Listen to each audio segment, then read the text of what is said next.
The couple who run Pink News, the world's largest LGBT news website, have been accused by staff of a number of incidents of sexual misconduct. A woke media outlet that smeared me years ago is now imploding with scandal, and their tears are so delicious.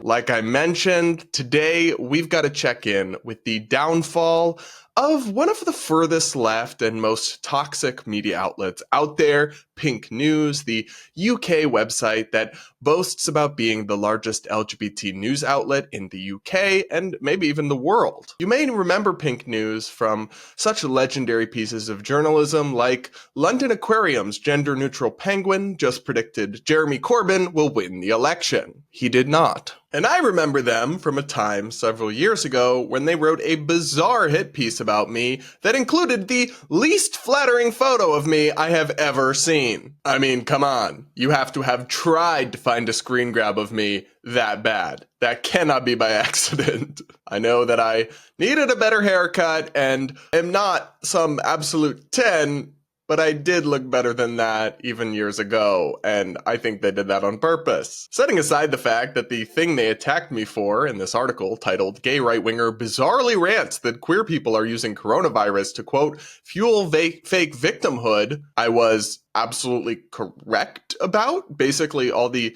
LGBT activist organizations were putting out statements about how coronavirus was disproportionately harming LGBT people, and I pointed out that it's not. A virus doesn't care about your sexuality or your gender. It's just that it hurt people disproportionately who smoked cigarettes because that weakened your systems and left you more vulnerable. And LGBT people were disproportionately more likely to smoke cigarettes than non-LGBT people. So I pointed out that there was no real LGBT victimhood here. It was more of a statistical quirk or coincidence than anything else, for which Pink News attacked me and did me dirty.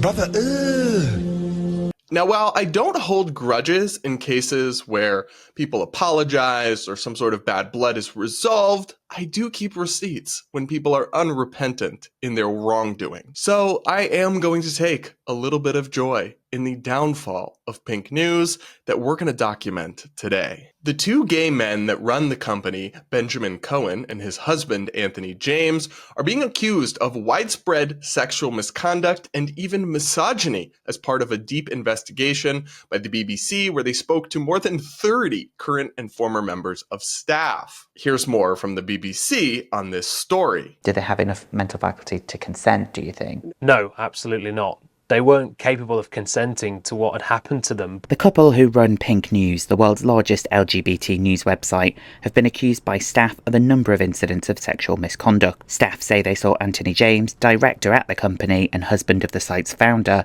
kiss and touch a junior colleague, who they say appeared too drunk to consent. There was a lot of alcohol that night, like so much. Anthony was just forcing himself on somebody who wasn't able to make that decision for themselves because of how intoxicated they were. The person who was doing it was the COO of the company, and it was a junior member of staff, so I can't think of anything more inappropriate. Other staff voiced concerns about Mr. Cohen.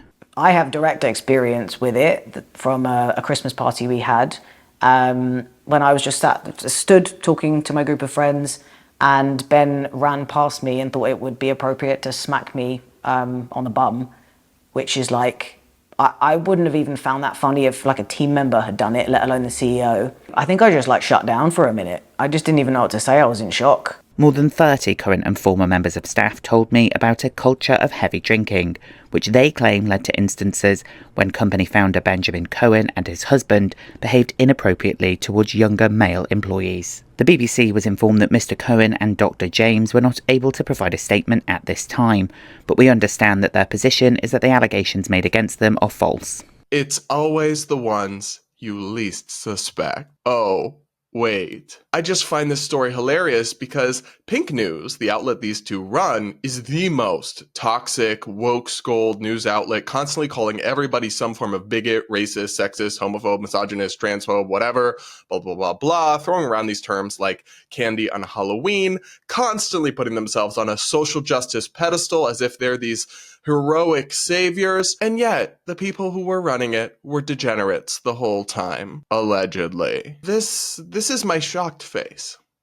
You see this happen a lot, actually, where some hyper-woke person or institution gets exposed for actually being deeply problematic in its own right, and I almost start to wonder whether the accusations and the smearing is almost a defense mechanism, kind of a projection of sorts, where they're constantly casting aspersions on everyone else and trying to position themselves as the good guys, in part because they know they're not. They know that they themselves are deeply suspect and problematic, but hope that they can weaponize the language of bigotry to discredit their critics and scare people from speaking out against them. So, yeah, to me, it just kind of goes without saying that it's not okay as the boss of a company to hit on your underlings, to especially try to make out with them while they're drunk, allegedly, or to try to hit them on their butts. Like, this is basic, not okay, inappropriate sexual harassment behavior if these allegations are true. And again, BBC spoke to 30 current and former employees for this story. It's also not okay to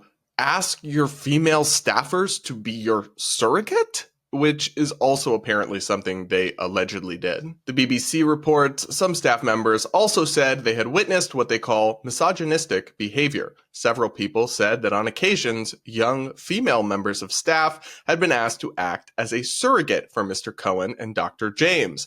They say that often the request was delivered as a joke, but that it had made people feel awkward and uncomfortable. One anonymous staff member called it creepy and sleazy, while another called it part and parcel of how misogynistic Pink News was. A spokesperson for the National Union of Journalists said it has reached out to its members following the deeply disturbing allegations, which they say paint a picture of a dysfunctional and wholly unacceptable workplace environment. Yeah, you think? And I'll say this, look, set aside your feelings about surrogacy. I know people have complicated feelings about it. That is not an appropriate thing to ask your underlings at work. One, keep your personal life separate. And with what we've heard about these guys, thank God they don't have any kids, as far as I can tell at least. And two, it's really, whenever that is happening, it needs to be 100% consensual and fully mutually agreed upon.